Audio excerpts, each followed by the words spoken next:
Peter's on the line. Hello, Peter. Yeah, hi. Now, I'm very interested to talk to you this evening, because apparently you've just come out of jail. Tell me about it. Yeah, well, I was involved in an armed robbery, right? Yeah, no names, no pack drill, please. No, right? But I've done 7 years inside prison, right? And I come out of one of the hardest nicks. Now, that is upset me, well and truly, that a judge could give him that thing to me. I can't put it in words, mate, because it could be my child. But by the same token, Peter, I mean, and I agree with you, you should have got a larger sentence, but what will be the difference between a guy hitting a 3-year-old and driving off, or you going in to do an armed robbery and your gun going off by mistake and shooting someone dead? Yeah, but we didn't use no weapons, can you understand? I thought you said you're involved in an armed robbery. Yeah, yes. Well, what does armed mean? Armed, we were equipped, but we didn't injure anyone. No, but what I'm saying is you could have. That's why you went to jail. No. We would never use weapons. Yeah, nevers. I'm never going to run over a child. That's probably what the guy thought when he stole the car with no licence and no experience of driving. No, mate, no. There's no way. And he'd run over the child from the paper, what I read in the paper this morning. Then he drove off. No, I'm sorry, mate. Can I ask you a few honest questions, Peter? Eh? Can I ask you a few honest questions? Yeah. What's life like in prison? Very hard, mate. Very hard. In what way? You think of your families, you think of everyone, mate. When you're in that cell and you're locked up in a maximum security nick, mate, I'll tell you something right now. You have time to think. Can you understand what I'm saying? What are the kind of people like that you were mixing with? And of course, it brings it back. But the hardest time is Christmas, when you're locked up over the Christmas. And of course, that means where you can't see your family, you don't get no visits, no nothing.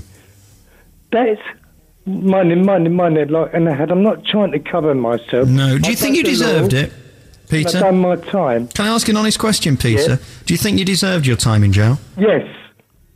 Do you think the punishment of not seeing your family is justified for what you did? Yeah.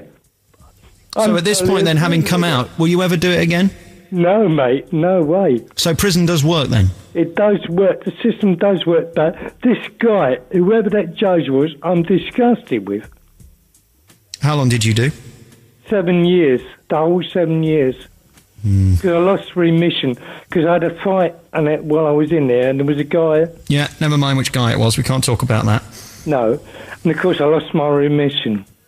So you did the full 7 years? The full 7 years. Will you ever be human again, do you think? Do you think you'll ever live a normal life? Not really. Not really, because it's in the mind. Can you understand? I've done my 7 years, but I had to see actually probation officers, etc., as you know, and a psychiatric bloke, because it did actually, and it cracked me up. And of course, now my wife, I can't sleep with my wife. I love my kids, but there's something that's stopping me. Can you understand? Why did you do it, Peter? I needed the money. Well, I'll tell you, it was a normal thing. I had bills behind me. My wife was expecting a baby. I had no way. Being self-employed, I had bills behind me, and I got an offer. Can you understand what I'm saying? Was anybody hurt in the incident? No one whatsoever. But mind, and then the police were tipped off. And of course, when we went there, we were automatically nicked. Can you understand what I'm saying? So, there was nothing used. We never even got into the place. Did you have a record before? No. It was just a one-off. How are you with your kids now? Oh, and it's fantastic, my kids. I love my kids and my kids love me. Final question. The people you were hanging around with in prison, Do they know what each other's done, or do you all keep it a secret? No. So this guy who's got 12 weeks in jail for taking the life of a 3-year-old, nicking a car, running over and driving off. Him, mate. I'd pit him because there's someone inside the nick, and then it's going to kick. Well, excuse my French, and some colours of boop out of him. Can you understand what I'm saying? Peter, thank you very much for your insight and your call, and I wish your rehabilitation back into... Gets in that shower, mate.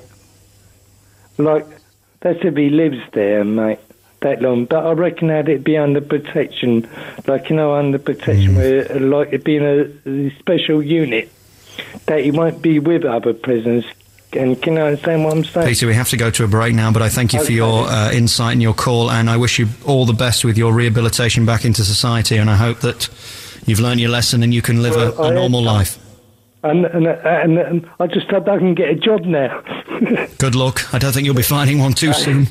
I wouldn't put it on your CV, mate. No. Like brother. All right, see you later. Okay, and God bless you. But I love your show. Thank you, mate. Very, very kind of you. Thank you. Bye-bye. Bye. No, I wouldn't put it on your CV. Worked in the kitchen at Broadmoor.